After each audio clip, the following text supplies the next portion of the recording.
The intersection of corporate power and political machinery is rarely visible to the naked eye.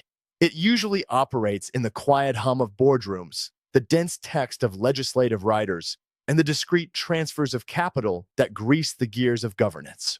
However, every so often, a curtain is pulled back, revealing the intricate architecture of influence that defines Washington, D.C. We are currently witnessing one of those moments. A high-profile inquiry led by Senator Elizabeth Warren has unearthed new, granular details regarding how major American corporations funneled hundreds of thousands of dollars into the Trump ecosystem during the 2017 inauguration. The focus is not on dark money packs or offshore accounts, but on something far more tangible: the glittering gold of the Trump International Hotel ballrooms.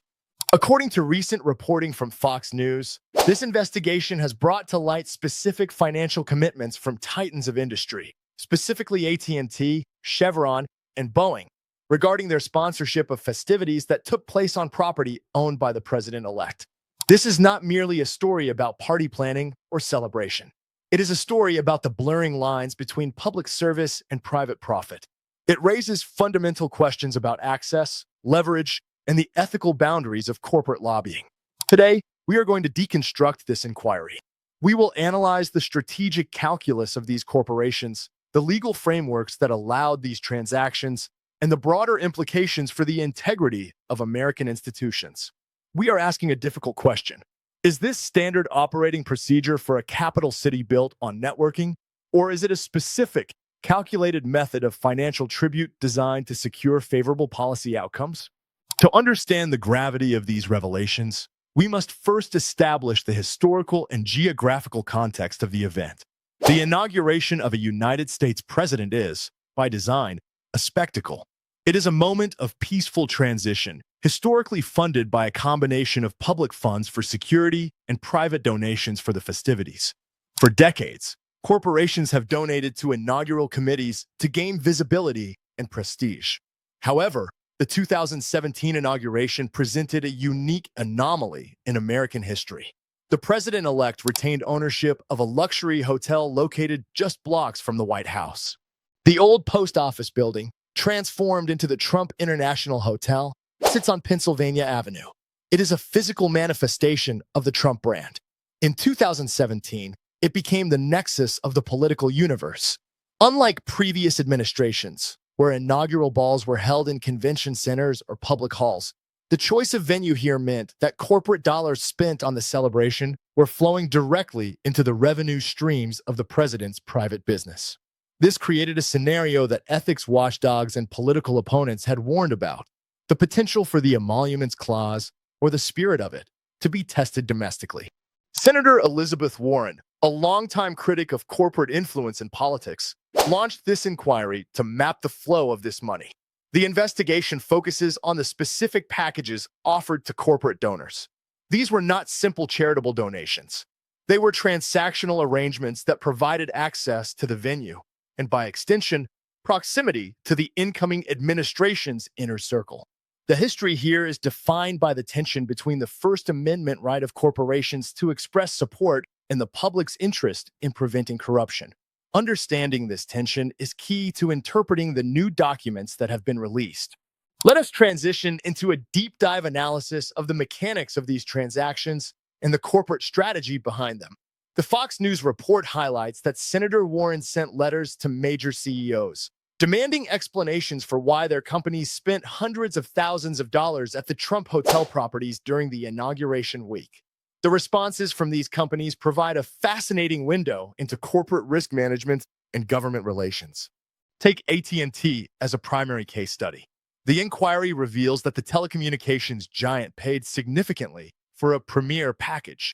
From a strategic standpoint, we must look at the regulatory landscape AT&T was facing in 2017. They were in the midst of seeking approval for a massive merger with Time Warner, a deal that required the blessing of the Department of Justice. In the world of high-stakes corporate maneuvering, nothing is a coincidence. An analyst looking at this situation must weigh two possibilities. One is that AT&T was simply participating in a civic event to honor the new administration, as is custom. The other is that this was a strategic allocation of resources intended to soften the regulatory ground. While there is no smoking gun proving a quid pro quo, the timing and the venue create an optic of influence that is difficult to ignore. Similarly, we must look at Chevron and Boeing. These are industries heavily dependent on federal regulation and government contracts. The energy sector was looking for a rollback of environmental restrictions, while aerospace relies on defense spending. The documents obtained by the Warren inquiry show that these companies were navigating a new political reality where the president was not just the head of state, but also a brand owner. The decision to book ballrooms at the Trump Hotel was likely driven by a calculation that being absent from the president's venue would be a diplomatic slight, while being present was an investment in relationship maintenance. However, we must also analyze the defense presented by these entities. The companies argue, with validity, that their actions were entirely legal.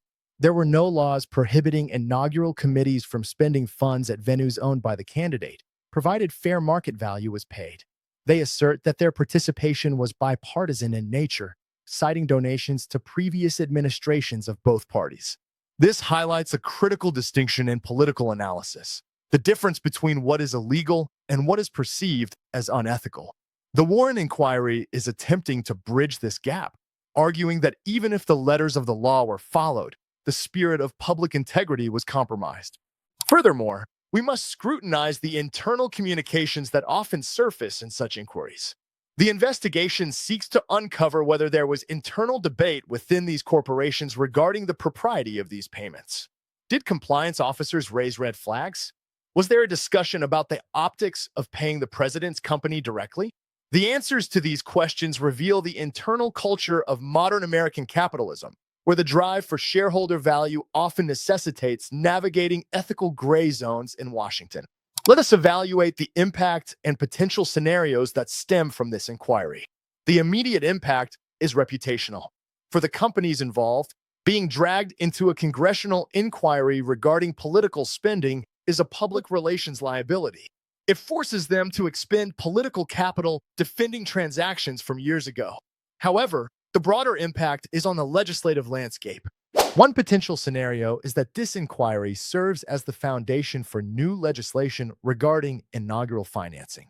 We could see a push for laws that strictly prohibit inaugural committees from spending funds at businesses owned by the president or their immediate family. This would codify the ethical norms that were shattered in 2017. Such legislation would likely face resistance, but the documentation provided by Warren's team offers a compelling roadmap for reformers. Another scenario is the normalization of this behavior. If this inquiry concludes without significant legislative change or public outcry, it sets a precedent. It signals to future administrations and corporate actors that the direct commingling of private business interests and public celebration is acceptable. This would fundamentally alter the character of the American presidency, moving it closer to a model where the executive office is viewed as a monetization opportunity. We must also consider the geopolitical dimension, specifically how this is viewed by international observers and adversaries. When the United States preaches anti-corruption and transparency to developing nations, the credibility of that message relies on the integrity of its own system.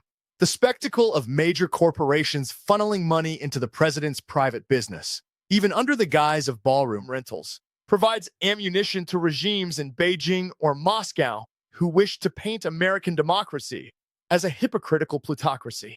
It weakens the soft power of the United States by eroding the moral high ground of its institutions. Additionally, there is the scenario of political weaponization. As we move closer to future election cycles, the findings of this inquiry will be utilized as political ammunition. For the Democrats, it is proof of a culture of corruption.